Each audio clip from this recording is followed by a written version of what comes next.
O homem que sabia javanês. Em uma confeitaria, certa vez, ao meu amigo Castro, contava eu as partidas que havia pregado, as convicções e as respeitabilidades para poder viver. Houve mesmo uma dada ocasião, quando estive em Manaus, em que fui obrigado a esconder a minha qualidade de bacharel para mais confiança obter dos clientes, que afluíam ao meu escritório de feiticeiro e adivinho. Contava eu isso.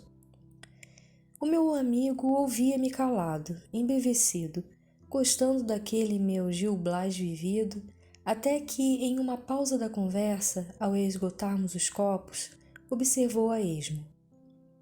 Tens levado uma vida bem engraçada, Castelo. Só assim se pode viver. Isto de uma ocupação única, sair de casa, certas horas, voltar a outras, aborrece, não achas? Não sei como me tem aguentado lá no consulado. Cansa-se, mas não é disso que me admiro. O que me admira é que tenhas corrido tantas aventuras aqui neste Brasil imbecil e burocrático. Qual, aqui mesmo, meu Castro, se podem arranjar belas páginas de vida. Imagina tu que eu já fui professor de javanês? Quando? Aqui depois que voltaste do consulado? Não, antes. E por sinal fui nomeado cônsul por isso. Conta lá como foi. Bebes mais uma cerveja? Bebo. Mandamos buscar outra garrafa. Enchemos os copos e continuei. Eu tinha chegado havia pouco ao Rio. Estava literalmente na miséria. Vivia fugido de casa de pensão em casa de pensão, sem saber onde e como ganhar dinheiro, quando li no Jornal do Comércio o anúncio seguinte: precisa-se de um professor de língua javanesa, cartas, etc. Ora, disse cá comigo, está ali uma colocação que não terá muitos concorrentes. Se eu capiscasse 4 palavras, ia apresentar-me. Saí do café e andei pelas ruas, sempre a imaginar-me professor de javanês, ganhando dinheiro, andando de bonde e sem encontros desagradáveis com os cadáveres. Insensivelmente, dirigi-me à Biblioteca Nacional. Não sabia bem que livro iria pedir, mas entrei, entreguei o chapéu ao porteiro, recebi a senha e subi. Na escada, acudiu-me pedir a grande enciclopédia, letra J, a fim de consultar o artigo relativo a Java e a língua javanesa. Dito e feito. Fiquei sabendo, ao fim de alguns minutos, que Java era uma grande ilha do arquipélago de Sonda, colônia holandesa, e o javanês, língua aglutinante do grupo maleo-polinésico, possuía uma literatura digna de nota e escrita, em caracteres derivados do velho alfabeto hindu. A enciclopédia dava-me indicação de trabalhos sobre a tal língua malaia e não tive dúvidas em consultar um deles. Copiei o alfabeto, a sua pronunciação figurada e saí. Andei pelas ruas perambulando e mastigando letras. Na minha cabeça dançavam hieróglifos. De quando em quando consultava as minhas notas. Entrava nos jardins e escrevia estes calungas na areia para guardá-los bem na memória e habituar a mão a escrevê-los. À noite, quando pude entrar em casa sem ser visto, para evitar indiscretas perguntas do encarregado, ainda continuei, no quarto, a engolir o meu ABC malaio e com tanto afinco levei o propósito que de manhã o sabia perfeitamente. Convenci-me que aquela era a língua mais fácil do mundo e saí, mas não tão cedo que não me encontrasse com o encarregado dos aluguéis dos cômodos. Senhor Castelo, quando salda sua conta? Respondi-lhe então eu com a mais encantadora esperança. Breve, espere um pouco, tenha paciência. Vou ser nomeado professor de javanês e... Por aí o homem interrompeu-me. Que diabos vem a ser isso, senhor Castelo? Gostei da diversão e ataquei o patriotismo do homem. É uma língua que se fala lá pelas bandas do Timor, sabe onde é? Oh, alma ingênua! O homem esqueceu-se da minha dívida e disse com aquele falar forte dos portugueses: Eu cá por mim não sei bem, mas ouvi dizer que são umas terras que temos lá para os lados de Macau. E o senhor sabe disso, senhor Castelo? Animado com esta saída feliz que me deu o javanês, voltei a procurar o anúncio. Lá estava ele. Resolvi animosamente propor-me ao professorado do idioma oceânico. Redigi a resposta, passei pelo jornal e lá deixei a carta. Em seguida voltei à biblioteca e continuei os meus estudos de javanês. Não fiz grandes progressos nesse dia. Não sei se por julgar o alfabeto javanês o único saber necessário a um professor de língua malaia, ou se por ter me empenhado mais na bibliografia e história literária do idioma que ia ensinar. Ao cabo de 2 dias recebia eu uma carta para ir falar ao Dr. Manuel Feliciano Soares Albernaz, Barão de Jacuecanga, à Rua Conde de Bonfim, não me recordo bem que número. E preciso não te esqueceres que, entre mentes, continuei estudando o meu malaio, isto é, o tal javanês. Além do alfabeto, fiquei sabendo o nome de alguns autores, também perguntar e responder como está o senhor? E 2 ou 3 regras de gramática, lastrado todo esse saber com 20 palavras do léxico. Não imaginas as grandes dificuldades com que lutei para arranjar os 400 réis da viagem. É mais fácil, podes ficar certo, aprender o javanês. Fui a pé. Cheguei suadíssimo e com um maternal carinho as anosas mangueiras que se perfilavam em alameda diante da casa do titular me receberam, me acolheram e me reconfortaram. Em toda a minha vida foi o único momento em que cheguei a sentir a simpatia da natureza. Era uma casa enorme que parecia estar deserta. Estava maltratada, mas não sei por que me veio pensar que nesse maltratamento havia mais desleixo e cansaço de viver que mesmo pobreza. Devia haver anos que não era pintada. As paredes descascavam e os beirais do telhado daquelas telhas vidradas de outros tempos estavam desguarnecidos aqui e ali, como dentaduras decadentes ou mal cuidadas. Olhei um pouco o jardim e vi a pujança vingativa com que a tiririca e o carrapicho tinham expulsado os tinhorões e as begônias. Os crótons continuavam, porém, a viver com sua folhagem de cores mortiças. Bati. Custaram-me a abrir. Veio por fim um antigo preto africano, cujas barbas e cabelos de algodão davam à sua fisionomia uma aguda impressão de velhice, doçura e sofrimento. Na sala havia uma galeria de retratos.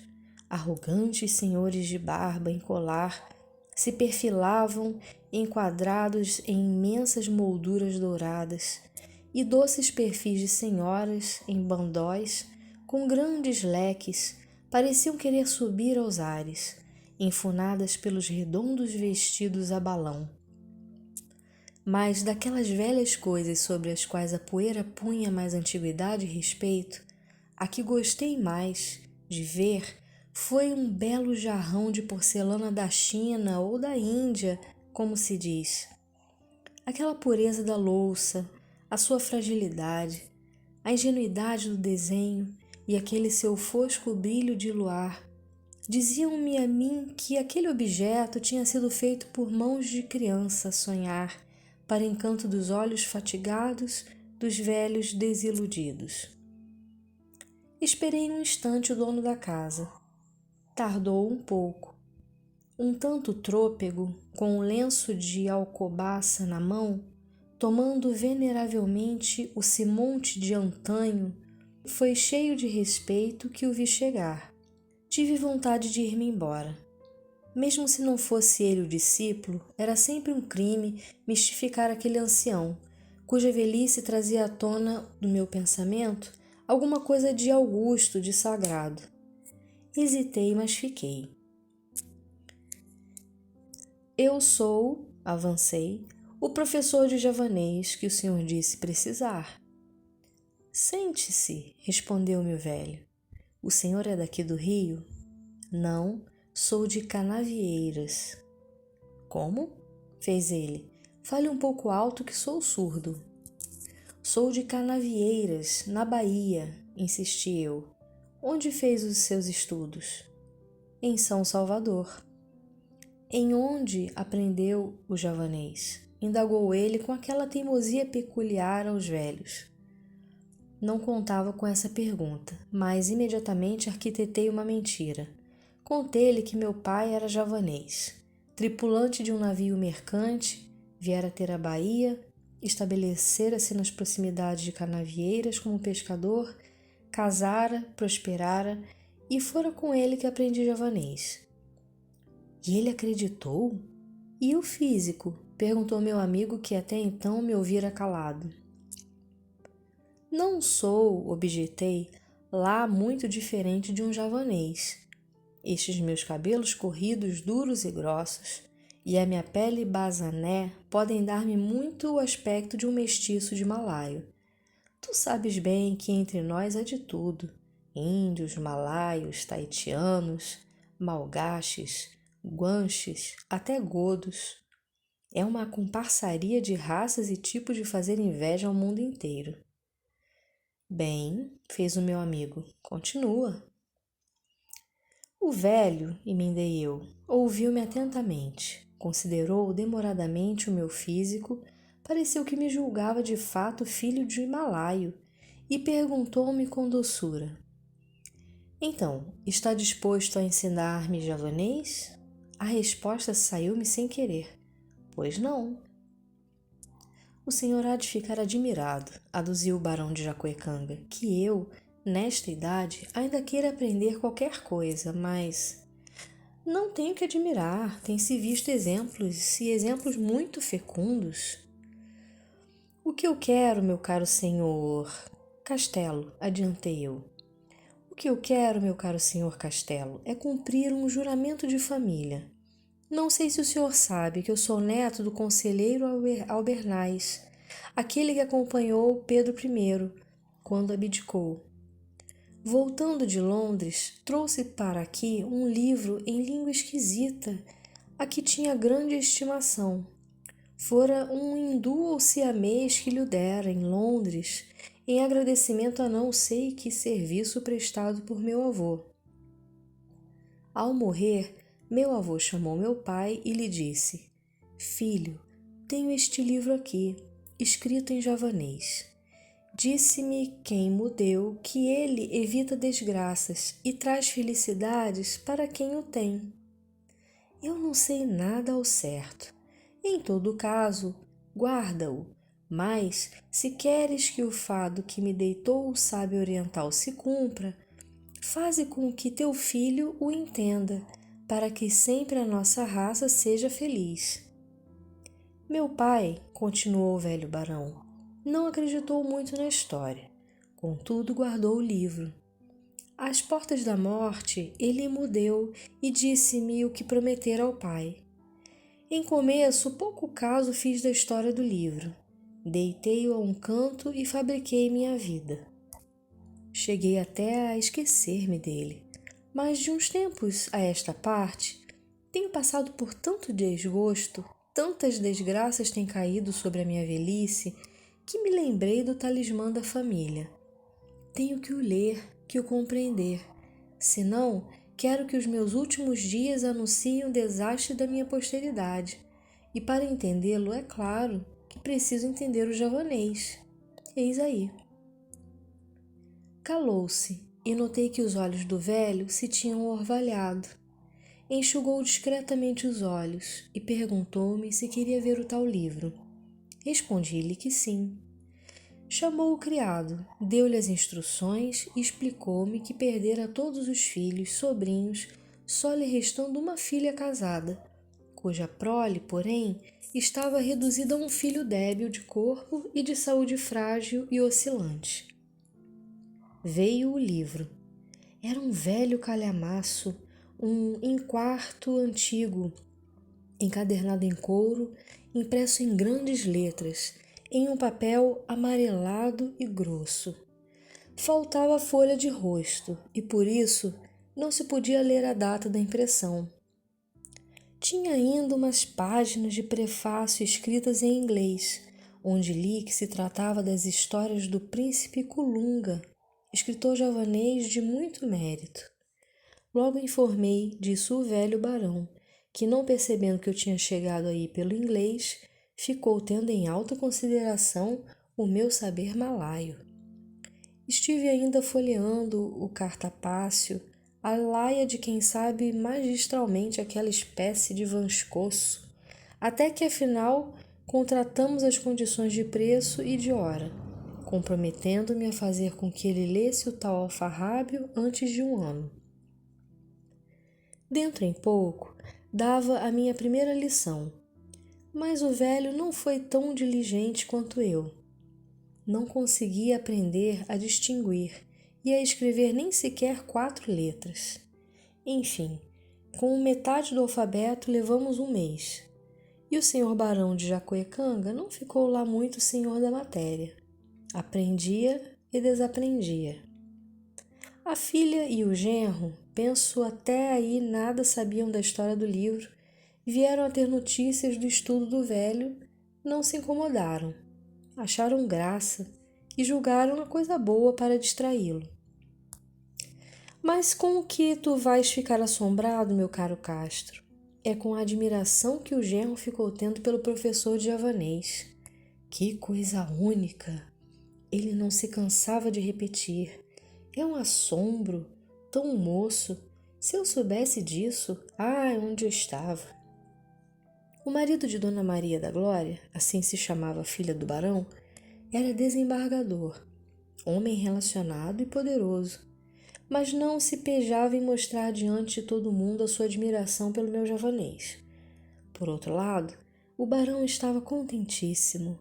Ao fim de 2 meses, desistira da aprendizagem e pedira-me que lhe traduzisse, um dia sim, outro não, um trecho do livro, encantado. Bastava entendê-lo, disse-me ele.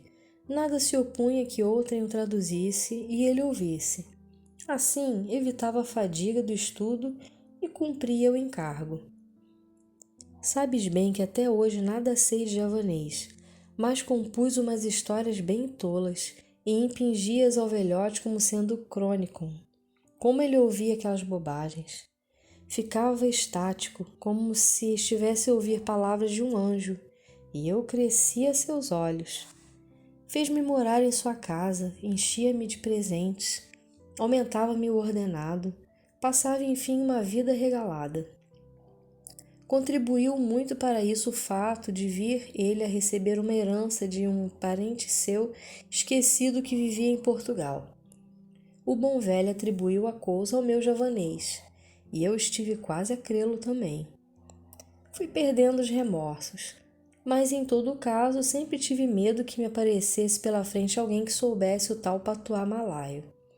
E esse meu temor foi grande quando o doce barão me mandou com uma carta ao Visconde de Caruru para que me fizesse entrar na diplomacia. Fiz-lhe todas as objeções, a minha fealdade, a falta de elegância, o meu aspecto tagalo. Qual? Retrucava ele. Vá, menino, você sabe javanês. Fui. Mandou-me o Visconde para a Secretaria dos Estrangeiros com diversas recomendações. Foi um sucesso. O diretor chamou os chefes de seção. Vejam só um homem que sabe javanês, que portento! Os chefes de seção levaram-me aos oficiais e amanuenses e houve um destes que me olhou mais com ódio do que com inveja ou admiração. E todos diziam, então sabe javanês? É difícil. Não há quem o saiba aqui. O tal amanuense que me olhou com ódio acudiu então. É verdade, mas eu sei Kanak. O senhor sabe? Disse-lhe que não fui eu à presença do ministro. A alta autoridade levantou-se, pôs as mãos às cadeiras, consertou o pincenez do nariz e perguntou. Então, sabe javanês? Respondi-lhe que sim.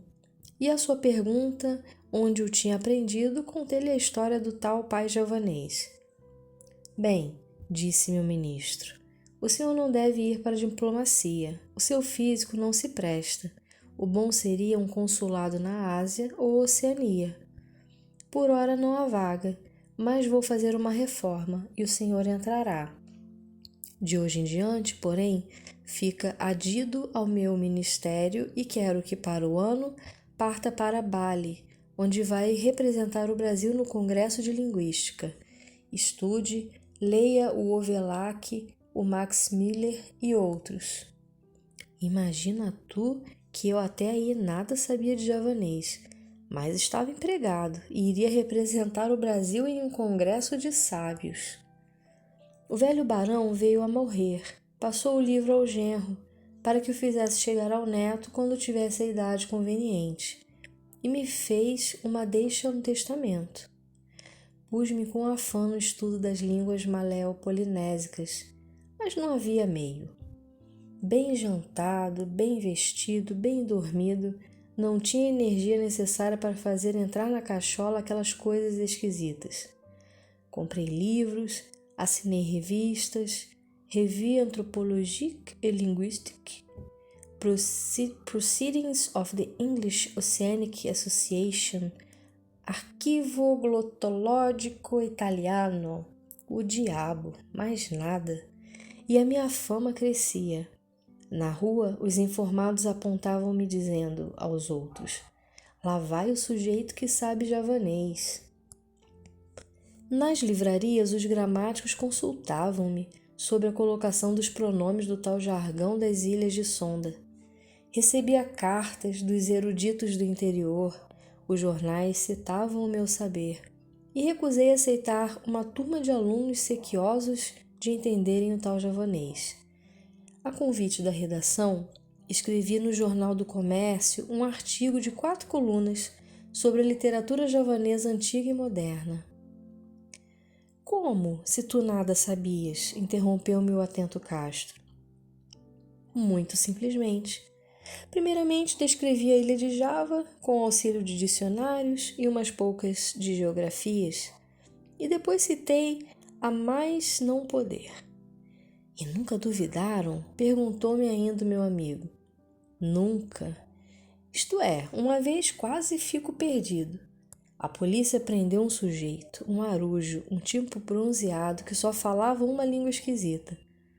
Chamaram diversos intérpretes, ninguém o entendia. Fui também chamado, com todos os respeitos que a minha sabedoria merecia, naturalmente. Demorei-me em ir, mas fui ao final. O homem já estava solto graças à intervenção do cônsul holandês, a quem ele se fez compreender com meia dúzia de palavras holandesas.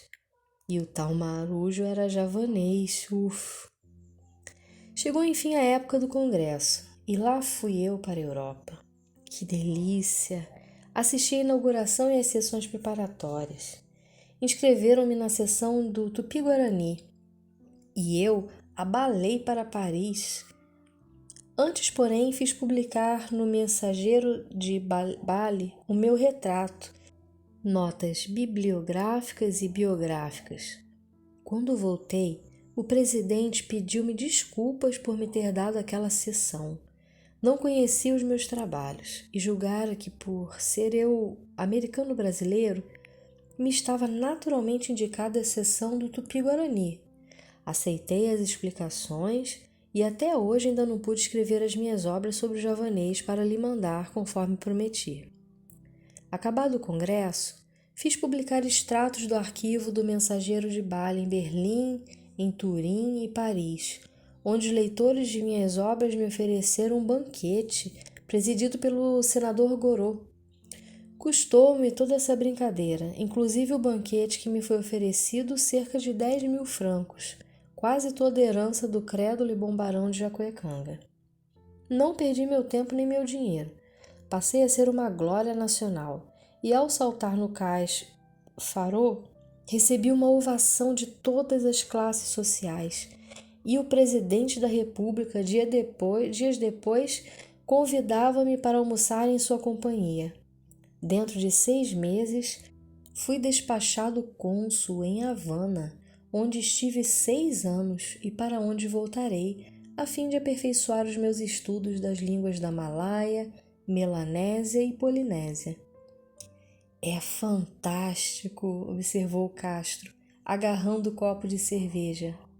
Olha, se não fosse estar contente, sabes que ia ser? Quê? Bacteriologista eminente. Vamos? Vamos.